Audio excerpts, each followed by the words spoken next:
Hello friends आप लोगों का क्वेश्चंस बहुत ज़्यादा है एग्ज़ाम के प्रिपरेशन को लेकर के कि हमें एग्ज़ाम की तैयारी कैसे करें और स्पेशली जो है लॉन्ग क्वेश्चंस को कैसे लर्न करें। तो आज इस वीडियो में आपको बताने वाली हूँ कि लॉन्ग क्वेश्चंस को किस तरह से आप उसको पार्ट पार्ट में करके जो है लर्न करोगे और किस तरह से कोई भी क्वेश्चन का पार्ट जो है छूटना नहीं चाहिए और आपको आंसर जो है एक लॉन्ग क्वेश्चन का कितना लिखना होगा। जैसे मान लीजिए आपका है 15 मार्क्स का, ठीक है, 15 नंबर का है, 15 से 16 नंबर का लॉन्ग क्वेश्चन आता है, तो उसमें कितने पेजेस सफिशिएंटली जो है वो जा सकते हैं, वो सारी चीज़ें जो है आज हम इस वीडियो में डिस्कस करने वाले हैं। एंड आई नो कि बहुत सारे एग्जामिनेशन अभी डिस्क्रिप्टिव आने वाले हैं, जैसे कि अभी हम बात करें जेपी यूनिवर्सिटी अगस्त में है, फिर अवध भी लेगा ही, तो इस तरह से MJPRU है, सिद्धार्था है, तो ये सब तो डिस्क्रिप्टिव ही जाने वाले हैं। तो आप लोग को ये वीडियो काफ़ी जो है हेल्पफुल होने वाला है। इससे आप लोग को एग्जैक्टली पता चलेगा कि आप लोग को कितने क्वेश्चन, कितने नंबर के जो मार्क्स के अगर क्वेश्चन है तो उसको कितने पेज लिखने हैं और किस तरह से लिखने हैं और लर्न कैसे करना है कि उसको आप भूलें नहीं। सो फ्रेंड्स, आज का वीडियो में स्टार्ट करूँ उससे पहले अगर आप हमारे चैनल पर नए हैं तो चैनल को सब्सक्राइब कर लीजिए, बेल आइकन को हिट कर दीजिए। बीएड फर्स्ट डे क्लास 4 बजे इवनिंग में कंडक्ट करवाया जाता है, जिसमें हम इंपॉर्टेंट क्वेश्चंस करते हैं और आज से डिस्क्रिप्टिव स्टार्ट होने वाला है, तो उसको बिल्कुल मिस मत कीजिएगा। चलिए देख लेते हैं। पहले तो हम क्वेश्चन देखेंगे, स्क्रीन पर आप देखिए। क्वेश्चन में आप लोग को यहाँ पे देख सकते हो, वृद्धि एवं विकास से क्या समझते हो। फर्स्ट पार्ट हुआ ये क्वेश्चन का, इसमें वृद्धि का भी डेफिनेशन लिखना है, विकास का भी लिखना है। दूसरा पार्ट है वृद्धि एवं विकास में क्या अंतर है। सेकेंड पार्ट इसका हो गया कि इस दोनों में डिफरेंशिएशन बताना है। एंड थर्ड पार्ट आपका हो जाता है इसके सिद्धांतों की व्याख्या करें। तो एक क्वेश्चन में आप लोग को 3 पार्ट दिया गया है और तीनों पार्ट के आंसर जो है आप लोगों को लिखने हैं। तो चलिए देखते हैं कि किस तरह से लिखते हैं। मैंने अभी जो इसमें एक स्टूडेंट का नोट से यूज किया है, जिससे कि आप लोग को क्लियर हो जाएगा एग्जैक्टली लिखने का तरीका क्या होता है, कहाँ पे अंडरलाइन करना है, किस तरह से करना है, वो सारी चीजें। चलिए स्टार्ट करते हैं। अभी यहाँ पर आपको आंसर में दिखाऊंगी, यहाँ पे आप यहाँ इस पेज से आप आंसर देख सकते हो। देखो सबसे पहले पूछा क्या है, वृद्धि का अर्थ। तो यहाँ पे आपको 1 नंबर दे करके, ये फर्स्ट पार्ट है, नंबर दे सकते हो, नहीं तो डायरेक्ट आप यहाँ पे आंसर लिख दोगे कि यस ये आंसर है, और आंसर 1 नंबर का, और फिर लिखोगे वृद्धि का अर्थ। देखो ज्यादा लंबा लिखने की जरूरत ही नहीं है आपको, बस इतना लिखिए, इतना सफिशियंट है। पॉइंट टू पॉइंट बातें। वृद्धि का अर्थ आमतौर पर मानव के शरीर के विभिन्न अंगों के विकास तथा उन अंगों की कार्य करने की क्षमता का विकास माना जाता है। एक्चुअली में फिजिकल डेवलपमेंट होता है, शारीरिक विकास होता है। तो इतना आप लिख दिए। इसमें आप थोड़ा सा एग्जाम्पल दे दीजिए। अभिप्राय है, शरीर, आकार, भार वृद्धि के अंतर्गत आते हैं। इतना हो गया। अब उसके बाद से क्योंकि अर्थ पूछा है तो उसमें हमें जो है फिलोसफर के डेफिनेशन को भी लिखना है। अब देखिए यहाँ पे इस बच्चे ने यहाँ पे देखिए हाईलाइट भी कर दिया है पॉइंट के थ्रू, वहाँ पे डॉट दिया है। आप कुछ भी दे सकते हो, स्टार पुट कर दो, आप स्टार पुट कर सकते हो। तो यहाँ पे हर्बर्ट सोरेनसन के बारे में, हर्बर्ट सोरेनसन को अंडरलाइन किया गया है, हिंदी एंड इंग्लिश दोनों में लिखा है। अब आप बताओ इसमें कोई मार्क्स डिडक्ट करेगा क्या? मैं तो नहीं करने वाली हूँ। तो हर्बर्ट सोरेनसन ने जो बोला है उसको आप जो है यहाँ पे लिख दिए। यहाँ पे हो गया इनका। दूसरा इसमें इन्वर्टेड कॉमा यहाँ पे डाल दोगे, यहाँ पे इन्वर्टेड कॉमा, यहाँ पे इन्वर्टेड कॉमा क्लोज, ठीक है। चलो अभी HB मैरिडिथ का है, 2 से 3 डेफिनेशन लिखना होता है, इन्होंने 2 लिखा है। यहाँ पे HB मैरिडिथ ने क्या बोला है वो बहुत अच्छी तरीके से हिंदी एंड इंग्लिश मिक्स करके लिखा है, कहीं पे कोई प्रॉब्लम नहीं। तीसरा फ्रैंक का है, तो 3 डेफिनेशन इन्होंने जो है यहाँ पे दिए हुए हैं, ठीक है। आप 2 भी दे सकते हो, क्योंकि 3 पार्ट का है तो 2 भी डेफिनेशन से चल जाएगा। इतना हो गया। अब दूसरा पार्ट आपका आता है विकास के बारे में कि डेवलपमेंट क्या है। तो विकास का अर्थ है यहाँ पे आपको दिखाना है।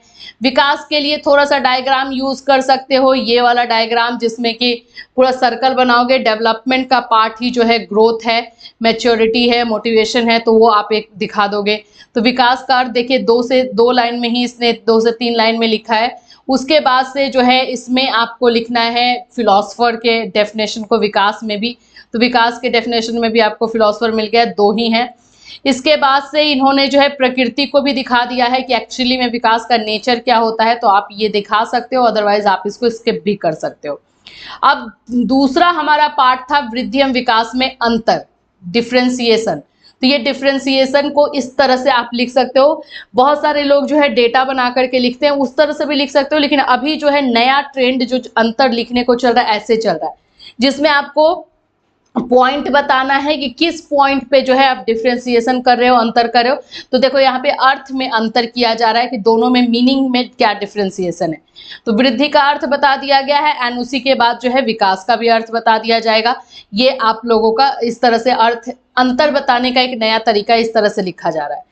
फिर दूसरा है वृद्धि और विकास की निरंतरता, कौन निरंतर है, कंटिन्यूटी के बारे में पॉइंट यही रखा गया है।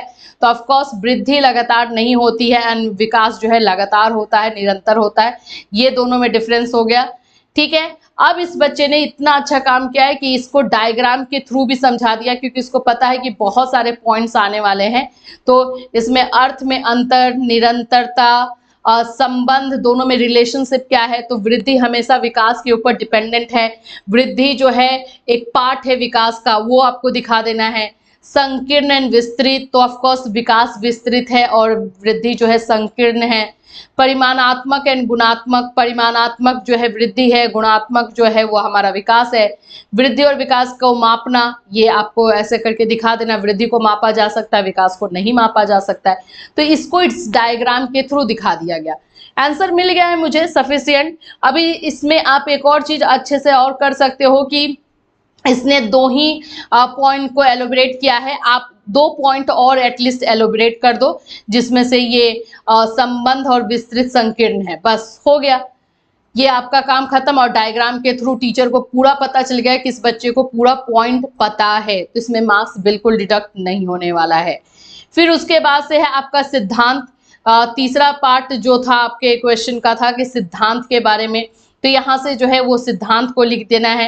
निरंतरता का सिद्धांत है, एकरूपता का है, व्यक्तिगत भिन्नताओं का सिद्धांत है।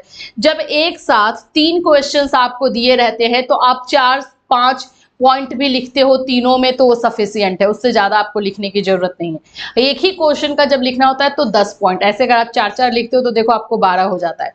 तो 3 से 4 पॉइंट्स आप इसको बता सकते हो लिखने के लिए। तो इस तरह से इस बच्चे ने अपना आंसर जो है दिया है।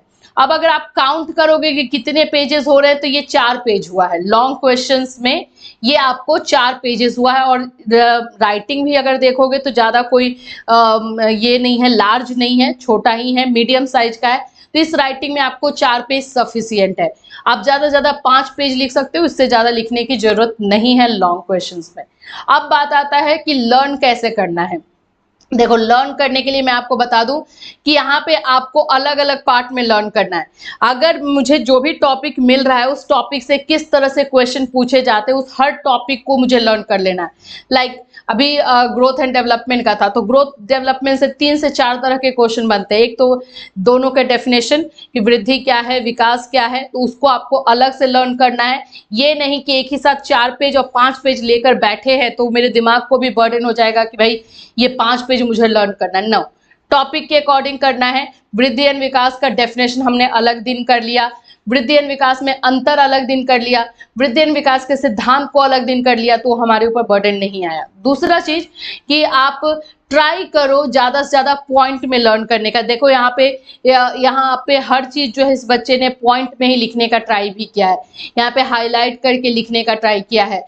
तो पॉइंट वाले चीजें जो है लर्न करने में इजी होती है, क्योंकि हमें एक्सप्लेनेशन लर्न नहीं करना होता है, ओनली पॉइंट्स लर्न करना होता है। तो विकास के अर्थ को लर्न कर लेना, तो हर चीज को जो है आपके ऊपर है, आप किस तरह से लर्न कर सकते हो और नहीं। तो इस तरह से जो है आप लर्न कर सकते हो, इसमें कोई डिफिकल्टीज वाली जो है बात नहीं है। लर्न करने में ज़्यादा आपको प्रॉब्लम भी नहीं होगा और इस तरह से आपको लर्न भी हो जाएगा, बर्डन भी नहीं लगेगा और आप इजीली लिख पाओगे।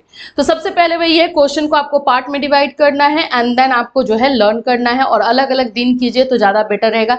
एक ही दिन बर्डन लेकर के करोगे तो फिर आपके लिए डिफिकल्टीज हो जाएगी।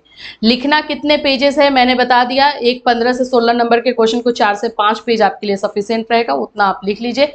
और इस तरह से अगर आप लिखोगे, कहाँ अंडरलाइन करना है, डायग्राम बनाना है, तो बहुत ही ईजी हो जाएगा। सो आई होप कि इससे रिलेटेड जो भी कंफ्यूजन है आप लोग का दूर हुआ होगा कि डिस्क्रिप्टिव में लॉन्ग क्वेश्चंस को कैसे लिखें, किस तरह से लिखें, राइटिंग कैसे रखें, अंडरलाइन कहाँ करें, ये सभी चीज़ें जो है इस वीडियो से आपकी क्लियर हो जाएगी।